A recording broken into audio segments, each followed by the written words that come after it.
पीछे ने पीछे लगा दी।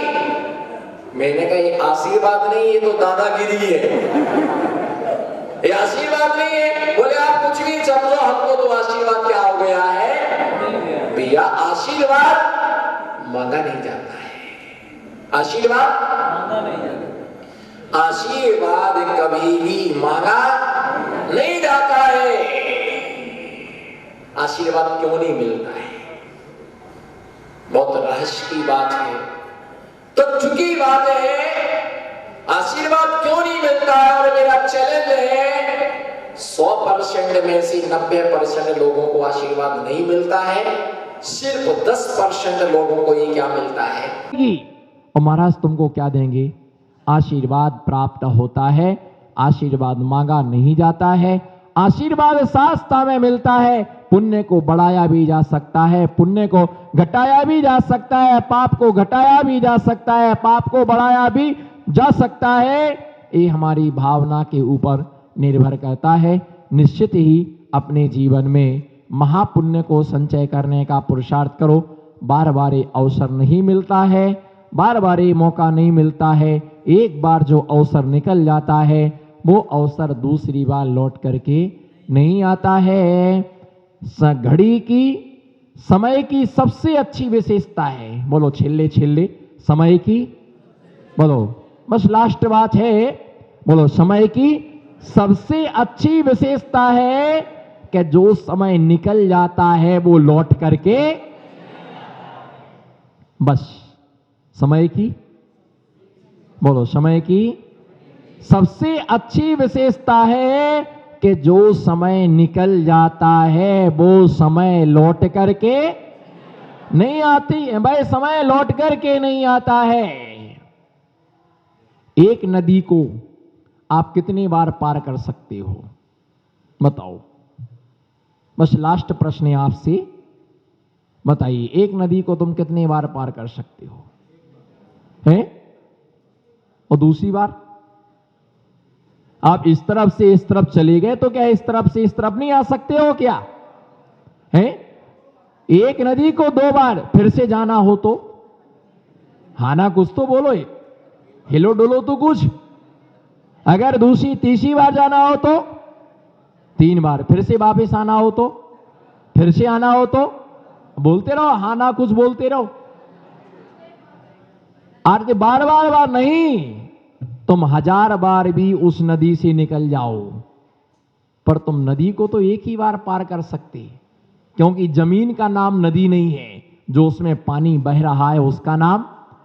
और जिस पानी को तुमने एक बार पार किया वो पानी दूसरी बार नहीं आता है, वो दूसरा पानी आता है। एक नदी को अपनी जिंदगी में एक ही बार पार कर सकते हो, एक नदी को दूसरी बार पार।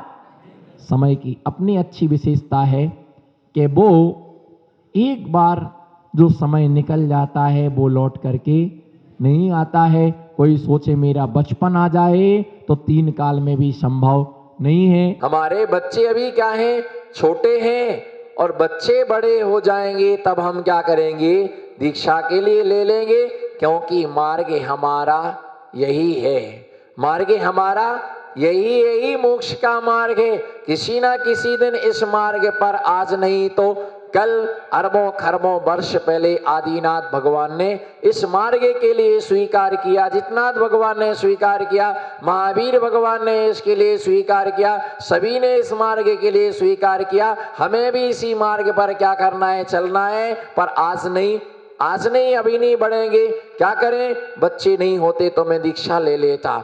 परिवार की जिम्मेदारी हमारे ऊपर है, बोलो परिवार की, परिवार की जिम्मेदारी हमारे ऊपर है। वो ये सोचता है पूरा दुकान पूरा मकान हमारे ऊपर है ना, परिवार को कौन खिलाएगा, है ना, परिवार के लिए कौन चलाएगा। आप ये विचार करो कि अगर आपको ये विचार है कि एक पत्नी है, 2 बच्चे हैं, इस परिवार के लिए कौन चलाएगा, तो आप इस चीज की विचार करो कि चक्रवर्ती की 96,000 रानी होती, वो छोड़ करके जाता तो उसके परिवार को कौन चलाता होगा। जिसके है ना पिता खत्म हो जाते, मृत्यु के लिए प्राप्त हो जाते हैं, उनका परिवार कौन चलाता होगा। ये सब व्यर्थ की चिंताएं हैं। बोलो ये सब व्यर्थ की चिंताएं हैं। पिता सोचता है बेटे का क्या होगा, बेटा सोचता है पिता का क्या होगा, है ना। पर जो छोड़ देता है, मैं कभी नहीं सोचता हूं कि क्या होगा, मेरे भी माता पिता हैं। बोलो मेरे भी, अपनी अपनी बात करना, मेरे भी माता पिता हैं, और वो भी सोचते होंगे कि हमारा भी बेटा है, पर वो सोचते होंगे कि आज आहार में क्या मिला होगा, अंतराय हुआ होगा या उपवास होगा, ठंडी में सो रहे होंगे, जंगल में होंगे या धर्मशाला में होंगे, मंदिर में, वो हमारे विषय में सोचते होंगे, पर हम उनके विषय में नहीं सोचते हैं कि तुमने खाया होगा कि नहीं खाया होगा। जिसको भूख लगती है उसे मनोहार की आवश्यकता, जिसे भूख लगती है मनाया उसे जाता है, जिसका पेट नाटक वही करता है। बोलो नाटक वही करता है, इसमें टेस्ट नहीं है। बोलो इसमें तेरे को खाने का इंटरेस्ट नहीं है, इसलिए तेरे को टेस्ट नहीं है। हमें नहीं खाना है, क्यों नहीं खाना है, आज तेरे को भूख नहीं लगी है। नखरे वही करता है जिसे आवश्यकता नहीं होती है। अगर कोई भूखा आदमी होता है, उसे बासी रोटी भी क्या होती है, अच्छी लगती है, गर्म पानी भी उसके लिए अच्छा लगता है। नखरे वही करता जिसे आवश्यकता, इसका पेट भरा होता है ना, उसके लिए ये सब वस्तुएं अच्छे। जब खाने में इंटरेस्ट आता है तो बिना घी की रोटी भी क्या होती है, अच्छी लगती है। भैया ये किसी से कहो कि आप अपना काम करो, महाराज आए हैं, चलो हमारे लिए चलना है, नहीं अभी हमारे पास में टाइम नहीं है, हमारे पास अभी आवश्यक। जब कोई विपत्ति आती है, कोई कष्ट आता है, तो हम पर ढूंढते हैं कि महाराज, बोलो महाराज कहाँ मिलेंगे। फिर तो ये बोलते हैं महाराज कमंडल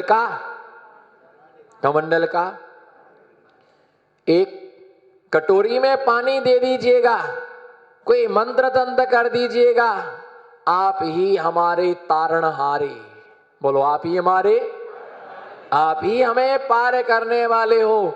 आपके अलावा मैं किसके पास जाऊं, कितने बजे आऊं, बोलो ना कितने बजे आऊं, बोलो ना कितने बजे आऊं, कितने बजे आऊं, जितने बजे बुलाओ उतने बजे आ। 3 बजे बुलाओ 3 बजे आ जाएगा, 2 बजे बुलाओ और रात को 1 बजे बुलाओ तो तैयार हो।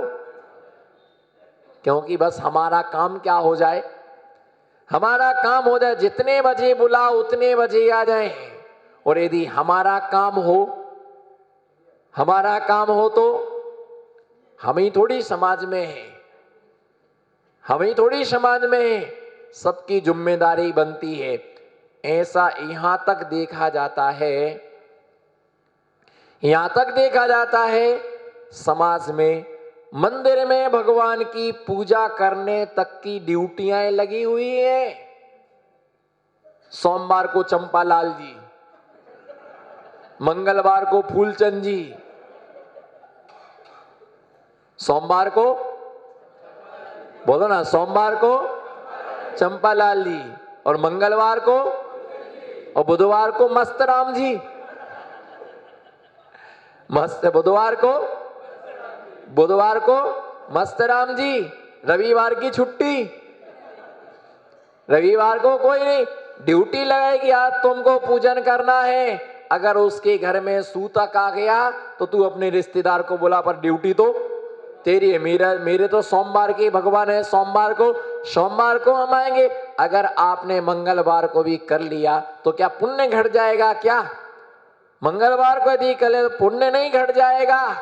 ये ध्यान रख करके चलना। हम सबको याद करते हैं, पर हमारी आत्मा का जो स्वभाव है हम उसके लिए भूलते हैं। और रत्नकर्ण श्रावकाचार्य में आचार्य महाराज व्रतियों के लिए सामयिक आदि का बतलाते कि अपने आप को समाहित करने का मुनि महाराज 3 बार सामायिक करते। कितने बार? सामायिक का मतलब क्या है? जैसे आप पूजन करते आरती करते हैं, साधु 3 बार सामायिक करता है, श्रावक भी 3 बार सामायिक करता है। सामायिक का मतलब होता है कि अपने आप में आने का एक आधार। समता माने, सामायिक माने समता भाव। सामायिक माने हर समय तो समता भाव रहता नहीं है, और विषमता में समता की परीक्षा होती है। किसमें? विषमता में समता की परीक्षा होती है। माला फेरने को बैठे, एक नमोकार मंत्र की माला फेरना है, उसमें पंखा क्या कर दिया? चालू कर दिया। माला के लिए फेरना चालू किया और पंखा के लिए चालू कर दिया। जब तक पंखा चलता रहा तब तक समता बनी रही, और लाइट चली गई, लाइट चली गई तो माला इधर जाती है, इधर जाती है, मच्छर को उड़ाने के लिए। क्योंकि सागवाड़ा के मच्छर भी खाते पीते परिवार के हैं, खाते पीते परिवार के हैं। वो भी 18 नंबर काजू खाने वालों का खून पीते हैं। वो 17 नंबर वालों के पास तो भिनकते ही नहीं है, मच्छर भी हल्के फुल्के नहीं है। मुझको ऐसा लगता है कि यहाँ के मच्छर भी जिम जाते होंगे, बिल्कुल मस्त है वो मच्छर। और अधिकतर ये देखना कि वैसे मच्छर आसपास में नहीं आएगा, तुम माला लेकर के बैठो, फिर देखो आप, वो आपकी 3 तो परिक्रमा लगाता है, और 4 से 5 बार ऊपर से नीचे वो कान में भजन सुनाता है। अब तू कर तो कर क्या? हाथ में माला लेकर के जप रहा है, वो यूं करता है, त्यों करता है, यूं करता है, इस तरफ से इस तरफ, इस तरफ से इस तरफ। अच्छा रहा कान में नहीं घुसा, ना सोचता कि अच्छा एसी रूम है। आराम से बैठो, मच्छर काटता है, उस समय पता चलता है कि तुम्हारी आत्मा में समता भाव कितना है। और सामायिक में खाली माला फेरने का नाम नहीं है, सामायिक के समय 12 अनुप्रेक्षाओं का जो चिंतन है, अनित्य, असरण, संसार, एकत्य, अन्यत्य, असुचि, आश्रव। आश्रव का मतलब होता है कि जो कर्मों का आना है, उस कर्मों के आने का नाम क्या है? आश्रव भावना। और प्रति समय कर्म का क्या होता है? क्या होता है? प्रति समय कर्म का आश्रव चलता है। अभी भी आश्रव हो रहा है, अभी भी आश्रव जारी है, आश्रव जारी है। बोलो, आश्रव जारी है। आपका भाव अभी कैसा चल रहा है? शुभ चल रहा है, और घड़ी हम देख रहे। यदि आकुलता है तो निश्चित अशुभ कर्म का क्या होता है? आश्रय होता है। जैसा आश्रय होता है वैसा कर्म का क्या होता है? बंध होता है। कोई व्यक्ति मर गया है, तुम दुखी हो रहे हो, तो तुम्हें असाता वेदनी कर्म का क्या हो रहा है? कोई व्यक्ति मर गया तो आपको दुखी होने की आवश्यकता क्या थी? अच्छा, मरने पर कोई आदमी मरा तो हमेशा एक जैसा दुख होता है कि दुख की भी है ना, दुख के में भी कम ज्यादा होता है? दुख में भी क्या होता है? कम ज्यादा होता है। मैप है उसका, कुछ कम ज्यादा होता है। जैसे नगर में कोई मर गया, अरे अच्छा नहीं हुआ। क्या अच्छा नहीं? बोलो ना, अच्छा नहीं। कोई मर गया तो ये अच्छा नहीं हुआ। और अगर कोई जीता रहा तो कब तक जिएगा? है, मरने का नाम ही नहीं लेता है। भगवान इसको उठा ले तो बोलो ना। जब मैंने बोला तब बोला अच्छा है। बोलो, यदि कोई जीवंत है तो क्या बोलते, कितना जिएगा? भगवान इसको, तुम्हारे कहने से कोई उठता नहीं हो, तुम्हारे कहने से कोई बैठता। गांव में कोई मरा, मोहल्ले में मरा, तो थोड़ा सा ऐसा खड़े होकर के बस इतना कर लेते हैं। कोई रिलेटिव हुआ तो थोड़े से घर में चले जाते हैं, और एकदम खास हुआ तो थोड़े से आंखों से आंसू आ जाते हैं, और यदि एकदम घर का हुआ तो फिर सिर पकड़ करके रोते हैं। भैया दुख में भी क्या होता है, दुख में भी जैसे जैसे हमारे आत्मा के परिणाम होते हैं वैसा कर्म का आश्रव होता है। आश्रव जारी है, बोलो आश्रव, आश्रव जारी है। आहार नहीं दिया, देने का भाव बनाया, शुभ आश्रव, बोलो शुभ आश्रव जारी है। और ये भाव आया कि आहार देना है और वस्त्र नहीं मिले तो भी शुभ आश्रव है। और चौके में पहुंचने के बाद अब चले तो गए महाराज के पीछे पीछे, अब चौका बहुत दूर था, कितना दूर चौका है, कठे ले जा रहा महाराज को, है ना, चला जा रहा महाराज तो कतरा दूर चौका है, बोलो ना कतरा दूर।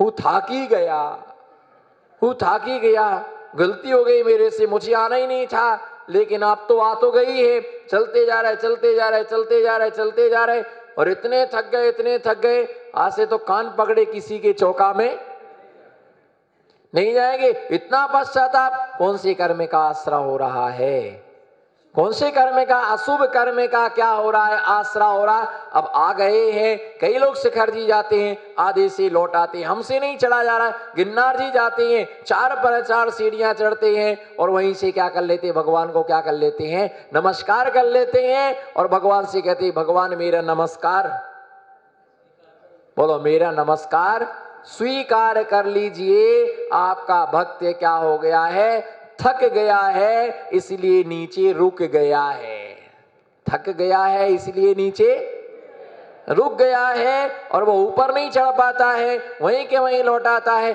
कोशिश नहीं करते, शरीर में क्या नहीं है, ताकत नहीं है, दम नहीं है, लेकिन एक व्यक्ति घर बैठ करके भी भगवान के दर्शन का फल पा लेता है। और एक शिखर जी पर पारसनाथ की टॉप पर खड़े हुए, हेलो हम पारसनाथ की टॉप पर पहुंच गए हैं, किसको मैसेज दे रहे, घर, और जबकि दर्शन भी नहीं किया, कुछ भी नहीं किया। क्या बोला उसने, सही बोला, बिल्कुल सही फोन किया है। हम कहां पहुंच गए हैं, पारसनाथ भगवान की टॉप पर पहुंच गए हैं, लेकिन अभी हमने क्या नहीं किया है, अभी हमने दर्शन नहीं किया है। मान लो आहार देने आए, देखिए आलू प्याज का त्याग किया आपने, क्या बोलो किसका, आलू प्याज का 1 महीने को त्याग किया, कौन सा भाव है, शुभ भाव। कौन सा आश्रय होगा, शुभ कर्म का आश्रय होगा। क्या मिलेगा, सुख मिलेगा। अब 1 महीने को त्याग किया, आश्रय जारी है, बोलो आश्रय, ये तो बोलते रहो आश्रय जारी है। जैसे ही उसने त्याग किया, अब दूसरे दिन से चालू कर दिया, 1 दिन कम हो गया, 29 दिन शेष रह गए।